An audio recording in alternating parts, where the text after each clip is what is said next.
Un fou noir au pays des Blancs, on pense évidemment à Pichi Banda.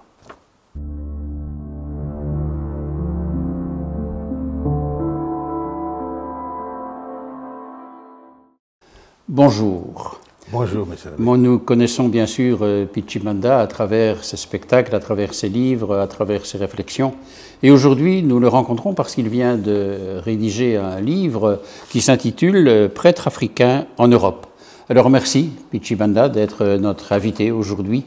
Et je crois que c'est une question importante dans notre pays, puisque de nombreux prêtres sont des prêtres africains qui sont responsables de nos paroisses, de nos unités paroissiales, et cela dans différents diocèses. Alors, peut-être, première question, qu'est-ce qui t'a motivé? Pourquoi avoir écrit ce livre? J'ai écrit ce livre pour me situer dans la lignée que j'ai déjà commencé, de ce que je peux appeler le choc culturel. Moi, je suis un produit et de l'Afrique et de l'Europe. L'Afrique parce que j'ai reçu l'éducation de mes parents, l'Europe parce que j'étais à l'école des Blancs. J'étais à l'internat, j'étais enfant de chœur, j'ai chanté dans la chorale. En Afrique, ça? En Afrique, j'ai étudié chez les missionnaires et ils m'ont inculqué des valeurs. Et à un certain âge, j'ai fait la synthèse entre ce qui était de ma culture et de ce que les Européens m'ont apporté comme culture. Et je me suis fait ce que je suis. Mais une fois que j'arrive en Europe, eh bien là, je constate quand même qu'il y a des points sur lesquels j'ai envie de dire aux Européens vous allez un peu trop vite. Hein? Alors là, je me pose la question, est-ce que c'est moi qui cours et je vous rattrape? Ou est-ce qu'à vous aussi, je peux dire ralentissez un peu? Oui. Et là où je vois que vous ne ralentissez pas, je dois argumenter. Et ce livre va dans ce sens-là.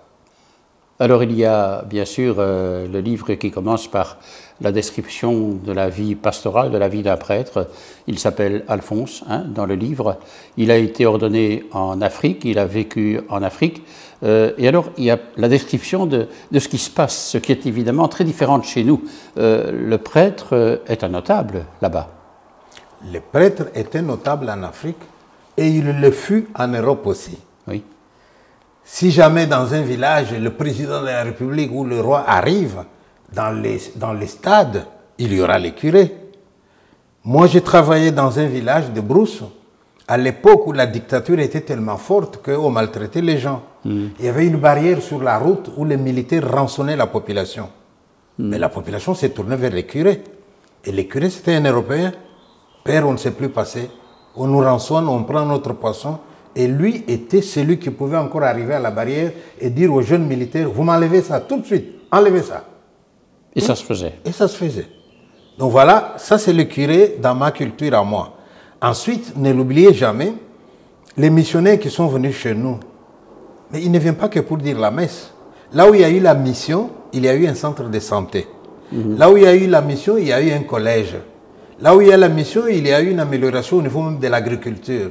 Ce qui fait que les premiers missionnaires qui sont arrivés chez nous, ils étaient à la fois curés, à la fois agronomes, à la fois juges pour trancher les palabres, mais il était tout. C'est un homme important. Et moi, j'ai grandi avec l'idée d'un curé qui est un homme important. Ça. Et surtout s'il prend de l'âge. Chez nous, quand tu prends de l'âge, tu montes de valeur, tu ne diminues pas. Parce que nous, on pense que dans la hiérarchisation des forces vitales, le plus haut de tous, c'est Dieu. Mais qui est proche de Dieu? C'est nos ancêtres, ceux qui sont morts avant, ceux qui ont fondé nos villes, nos villages, ceux qui sont tout près de lui. Après ceux-là, il y a les morts récents qui partent, qui ne sont pas encore tout à fait arrivés. Après, en dessous de ceux-là, il y a le vieux. Et puis il y a les adultes, et puis il y a les jeunes, il y a les enfants. Et ça fonctionne comme ça. C'est comme dans l'administration. Quelqu'un veut dire quelque chose au directeur, il passe par le chef des services. Et tu veux voir plus haut encore, tu passes par les directeurs. Donc, le curé ou le prêtre, dans ma culture à moi, c'est un homme qui a un rang social important, un peu comme votre Moyen-Âge avec l'aristocratie et le clergé. C'est cela que moi j'avais retenu. Et au fond, on peut dire aussi qu'il y a une pratique qui est, je dirais, qui répond à cette situation. La pratique religieuse est importante. Et l'abbé Alphonse du Livre, au début de son ministère, rencontre des assemblées très nombreuses dans les paroisses qui sont les siennes. Ah oui, il doit dire 3 messes chaque dimanche. Hein. À 5 h du matin, ah la première. Oui, 5 h du matin pour les vieux. Et puis après, ce sont les enfants. Et puis la messe pour les jeunes. Et peut-être encore une autre le soir. Et tous les dimanches, c'est comme ça. et les gens viennent nombreux à la messe, etc. On chante, c'est vraiment la fête dans le village. C'est le dimanche, quoi. Oui. C'est le jour où on met son plus beau vêtement. Oh, je pense que vous en étiez là, vous aussi, jadis. Mais maintenant, quand j'arrive, je cherche tout ça, je ne vois pas. Mais pensez un peu à un cours comme l'esthétique, lorsqu'on m'apprend, moi, les styles gréco-latines, des choses, les images que nous devons voir, les rosaces sur les églises. Mais c'est là que nous les étudions. Oui. À ce moment-là, même l'église, pour moi, c'est quelque chose d'extraordinaire. Mais quand j'arrive, je vois que l'église elle-même, rien que le bâtiment lui-même, il est triste. Il n'y a presque personne qui entre. Là, j'ai dit, mon Dieu, mais c'est quoi, là où est-ce que je suis tombé? Là, j'ai envie d'appeler le curé qui m'a formé quand j'étais jeune et de lui demander, ben, où est l'Europe, quoi? Où est le catholicisme? Tout ce que vous m'avez appris, vous êtes venu nous mentir ou quoi? Si vous n'êtes pas venu nous mentir, montrez-moi tout ce que vous m'avez montré jadis. C'est où?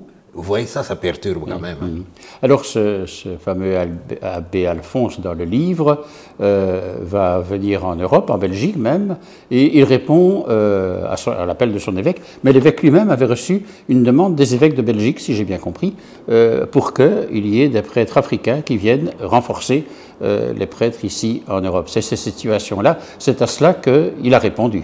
Et là, j'aimerais bien que les Européens se rendent compte de cette vérité-là. On voit les prêtres africains dans les paroisses, mais posez-vous la question comment ils sont arrivés. C'est vrai qu'il y en a qui sont venus comme étudiants, ils vont faire leur thèse de doctorat, en attendant, ils peuvent donner un coup de main dans une église. Mais il y en a qui sont des missionnaires. Tu distingues les étudiants et les missionnaires. Oui, les missionnaires, c'est des gens pour qui les évêques d'ici ont carrément demandé aux évêques de chez nous, s'il vous plaît, nos églises sont vides, envoyez-nous des gens. Alors on les envoie. Maintenant, quand on les envoie, ils peuvent se poser la question, mais attends, mais c'est eux qui étaient venus chez nous. Pourquoi maintenant nous, on doit aller là-bas? On leur dit, ben là, les séminaires ferment, il n'y a plus personne, etc.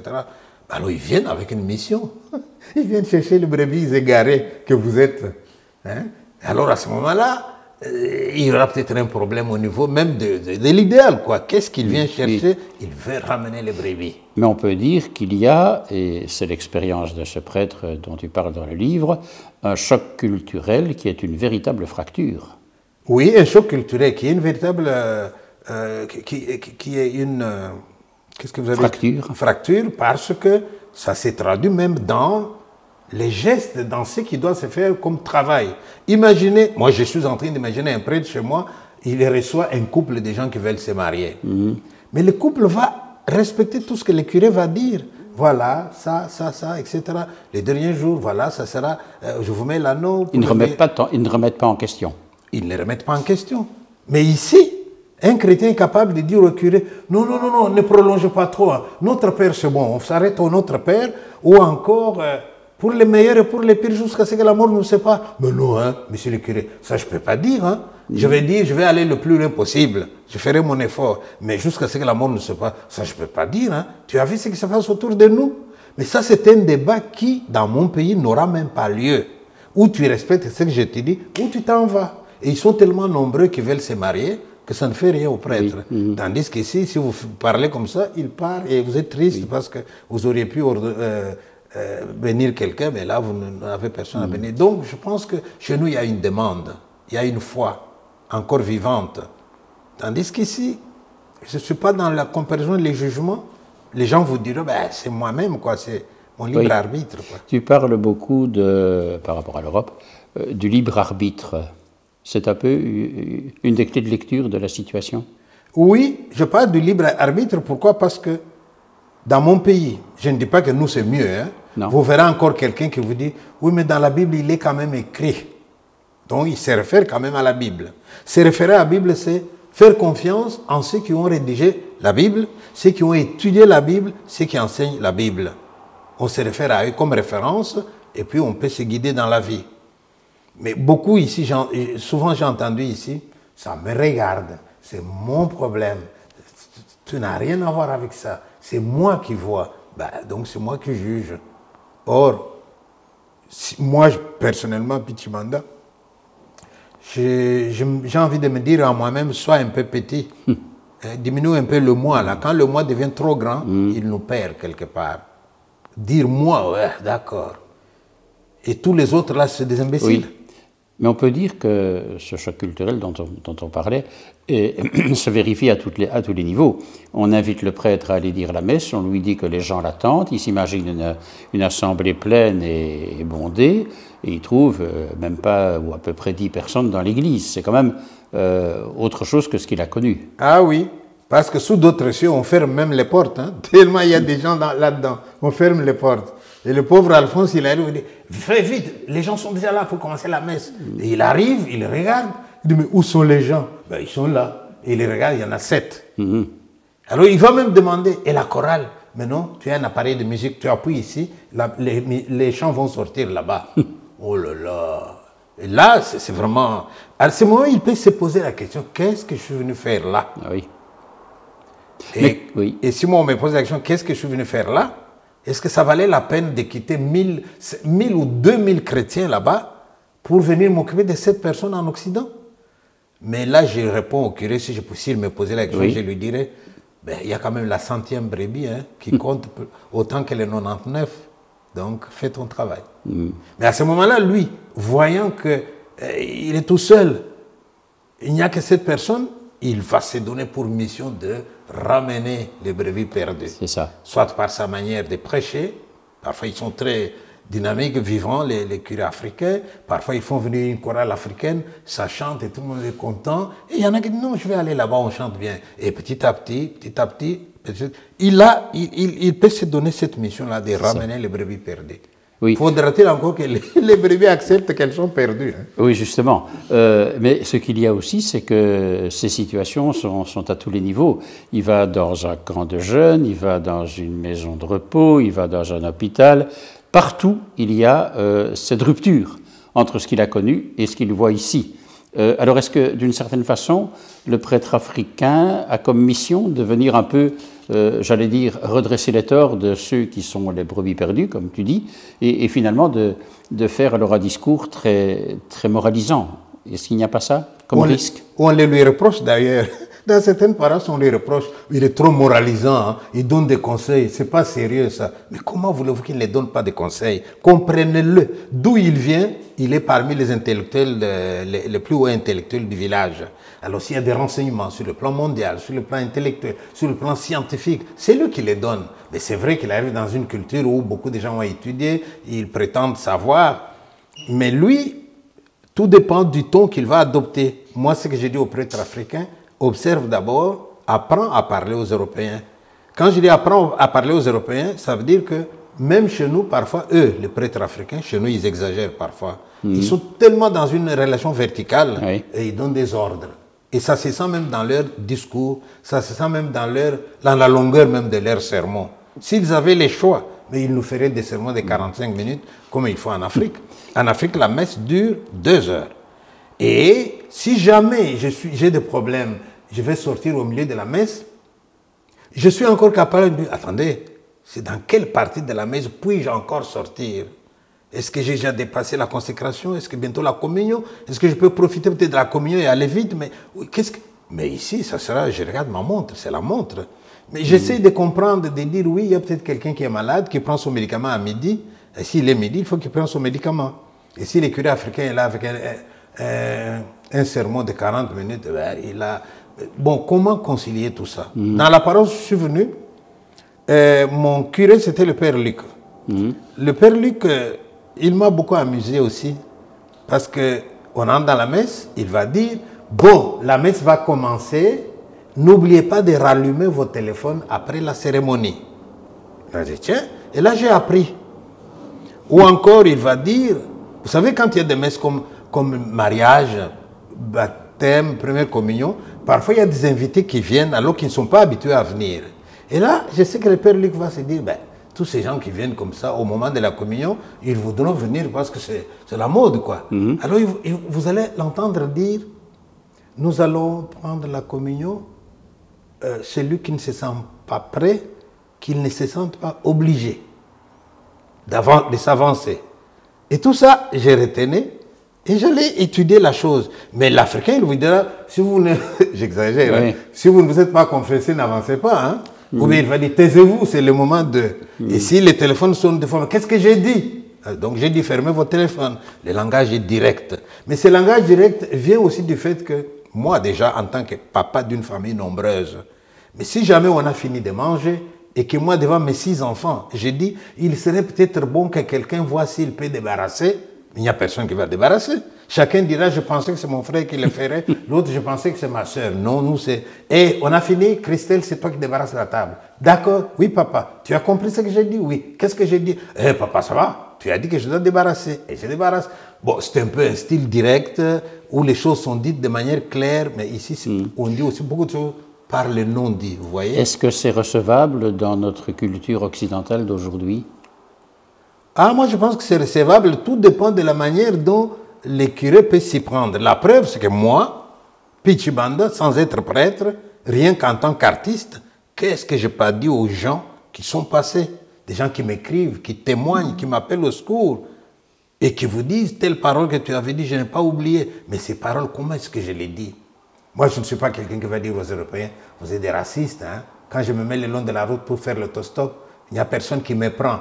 C'est là la réalité, mais pour la dire, je vais dire, l'autre jour, j'étais le long de la route et j'ai vu des voitures qui venaient, j'ai dit, ouais, je vais essayer, et je fais ça, aucune voiture qui s'arrête. J'ai dit, on me voit ou on ne me voit pas? Je bombe les torses pour me faire remarquer, aucune voiture. J'ai dit, oh là là.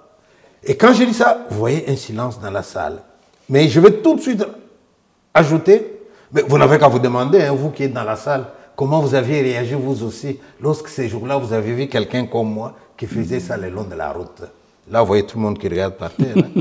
Tu vois, je viens de le leur dire, mais de manière acceptable. Alors, est-ce qu'on est dans le grand apprivoisement, finalement?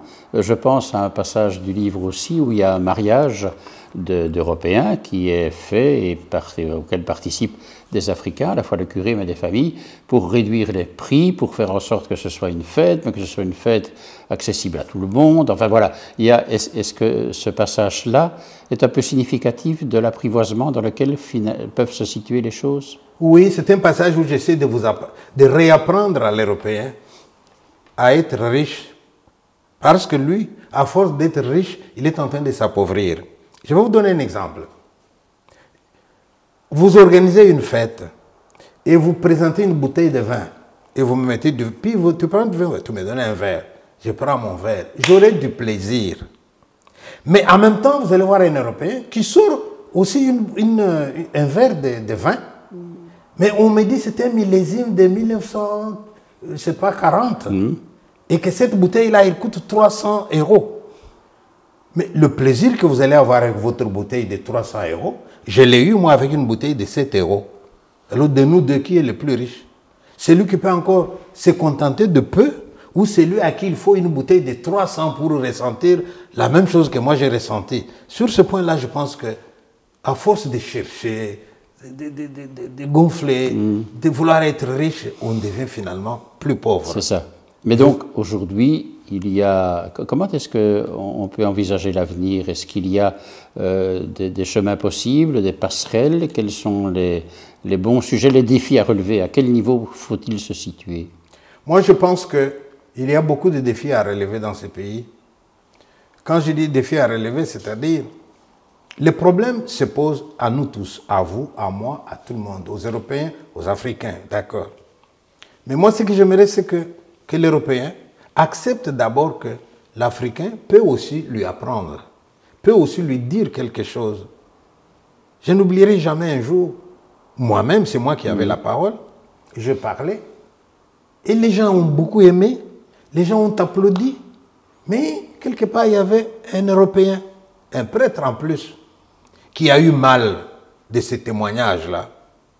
Mais il est venu m'agresser verbalement, et dans les phrases qu'il a dites, en partant, il dit, de toutes les façons, c'est la mode. Hein? Et je dis, quoi la mode? Ah ben, des Noirs qui parlent aux Blancs. Je dis, c'est pas vrai. Quand j'ai demandé après, c'est un prêtre? Oui, c'est un prêtre. Mais vous voyez, donc, il souffre que les Noirs puissent prendre la parole et parler aux Blancs. Oui. Et moi, je me dis, la fameuse chanson, envoie tes messagers, Seigneur, dans le monde entier, pour qu'ils chantent ta gloire. Mais c'est pas dans un sens. Les messagers, c'est dans tous les sens. Moi, j'ai envie de dire... D'ailleurs, même la manière dont je parle, moi, aux Européens, je ne leur dis pas, vous avez tout faux. Je leur dis, vous pensez comme ça, vous faites ceci, mais voilà ce que moi je pense. Alors conseillez-moi, alors j'abandonne, je vous suis. Ou est-ce que vous aussi, vous pouvez ralentir un peu? Mais ralentir, c'est quoi? C'est respecter le vieux. Hein? Ne pas mettre dans la tête de quelqu'un que, puisqu'il vieillit, donc il dépérit. Non, ou alors, vous savez, vous avez parfois des gens qui vont dans les maisons de repos. Heureusement qu'ils ont encore des visites, hein, des aumôniers, des curés africains aussi, et même des femmes africaines qui travaillent dans les maisons de repos. Beaucoup. Elles ont une autre relation par rapport aux vieux. Et le vieux apprécie. Mais tout ça, nous devons peut-être revenir là-dessus. Alors, tu as écrit un livre sur les prêtres africains, tu l'écris, tu es laïque, engagé comme chrétien aussi. Que dire alors de la place des laïcs dont on parle beaucoup en Europe, de la femme notamment, et par rapport à la culture africaine, on est dans deux planètes différentes? Oui, mais en même temps, je veux dire que la religion chrétienne, catholique notamment, a beaucoup apporté à la femme africaine. Si vous comparez la femme africaine au Congo et la femme africaine au Sénégal, ce n'est pas la même chose. La dame congolaise, elle est la grande dame. Mais sous d'autres cieux, avec la religion musulmane, je ne vais pas critiquer, ben, ils peuvent avoir 4 femmes à condition de les aimer de la même manière. C'est ce que l'islam dit. Par contre, nous autres, on nous a dit une femme. Et puis on nous a dit aussi que le mariage est insoluble. Nous, on y croit encore. Indissoluble. Indissoluble, pardon. Le mariage est indissoluble. Nous, on y tient encore. Il y a des gens qui me demandent, Pichi Banda, toi et ta femme, ça fait combien d'années? Je dis, ça fait 43 ans. Ah bon? Et vous irez jusqu'à quand? Je dis, jusqu'à la fin. Et la question ne se pose même plus. Je ne dis pas que je suis le modèle, mais c'est des valeurs que la religion chrétienne nous a apportées. N'oubliez jamais que, de la même manière que l'Europe du Moyen-Âge a connu aussi des périodes où on était un peu sauvage, on brûlait Jeanne d'Arc, on condamnait les gens, soit disant qu'ils sont possédés par les esprits, etc. En Afrique, c'était la même chose. Mais c'est quand le curé arrive qu'il nous apprend autre chose. Même la mort. Quand moi j'étais enfant, quelqu'un qui meurt à l'enterrement, on disait, mais toi qui parles, ne reste pas longtemps, reviens chercher qui t'a tué et emporte-le. Donc on pensait toujours que la mort était causée par quelqu'un. Mais avec le christianisme, la mort a été enseignée comme l'espérance. Et aujourd'hui, je vois des gens qui disent aux morts, Dieu qui avait donné a repris, que son nom soit loué. Et ça, c'est dans la paix que ça s'appelle comme ça. En conclusion, peut-on dire que tu as l'espérance que les choses vont pouvoir s'harmoniser autrement, se rencontrer, s'apprivoiser, enfin quelque chose qui dise un petit peu les passerelles, comme dont tu parles aussi, c'est possible. Oui, l'espérance c'est possible. C'est possible, pourquoi? Parce que, regardez bien, les prêtres africains dans les paroisses où ils sont appréciés, ils sont acceptés. Mais maintenant, s'il y a des problèmes, soyons réalistes, disons ces problèmes carrément. C'est quoi le problème? Le problème, c'est qu'il y a un courant de gens, prêtres ou laïcs, qui disent que les prêtres africains retardent un peu cet air nouveau qu'on attend en Europe. On attend le jour où le pape va se trouver au pied du mur, sans prêtre, sans plus personne. Et là, il va dire, alors on va ordonner les mariés, ou bien on va ordonner les femmes. Mais moi, je me dis, cette question-là peut être débattue sans qu'on ait besoin de chasser les gens. On peut la débattre ensemble, pourquoi pas? Donc moi j'espère que cette question-là, on a un nouveau pape. Hein. Est-ce qu'il va aller dans le même, dans la voie de François? Est-ce qu'il va révolutionner le monde? Je ne sais pas. J'ai vu dans une émission qu'il pense donner une grande place aux femmes. Mais est-ce que ça va aller jusqu'à la prêtrise? Espérons-le. Mais ce n'est pas l'Africain qui gêne cette marche-là. Ceux qui pensent comme ça, je pense qu'ils se trompent. Mais maintenant, accepter que le prêtre africain qui est là nous apporte un peu du sien, qu'il nous rappelle un peu des valeurs que même l'Europe avait jadis, ou des choses d'Afrique, une certaine joie, etc. L'Europe est un peu un continent sans Dieu. L'Europe a été tellement dominée par l'évolution de la science, la richesse matérielle, la recherche des biens. Bon, je pense que l'Europe a besoin d'écouter un peu les autres continents. Merci de nous l'avoir ainsi rappelé, de l'avoir suscité dans les réflexions qui sont les nôtres. Je rappelle Pichi Banda, le livre Prêtre africain en Europe, avec des témoignages, avec finalement des réflexions. Et merci de nous les avoir partagés. Merci aussi de nous avoir suivis. Et je vous fixe rendez-vous pour une nouvelle rencontre. Au revoir. À très bientôt. Au revoir. Merci.